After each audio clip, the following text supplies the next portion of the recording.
Sabi ko, talagang nung una po, sabi ko, ayokong i-share. Kumbaga yung pinapagawa po natin.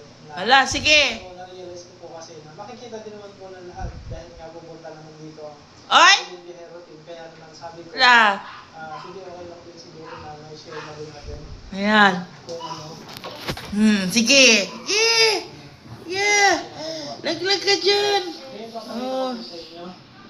Ito po yung ating ang pinapagawa. Wala pa si ate dyan. Tapos, bago po dumating ang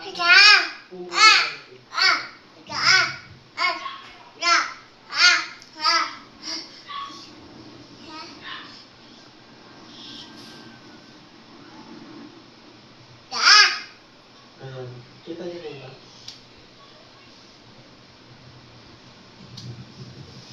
Ayan. So, hindi pa po siya tapos. Kailangan naman cooking. Basta ano tapos ha? Sige, mahulog ka dyan. Mahulog ka dyan. Ngayon po, so maglalakad-lakad muna po tayo. Na. Muna po tayo doon sa bahay. Yan po, yung mga bata. So, na-imagine ko na. Talaga. Dito sa lugar Mm. kasi kita niyo yung pulo na napakalawak. May bata na nagsisimula. Volleyball niya. Talaga naman. Sige. Oh. Pag malaglag, Na. Sige. Step.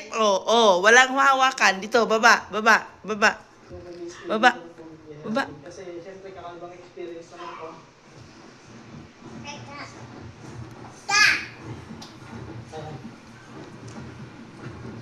Hindi na nga. Mga disgrasya ka dyan.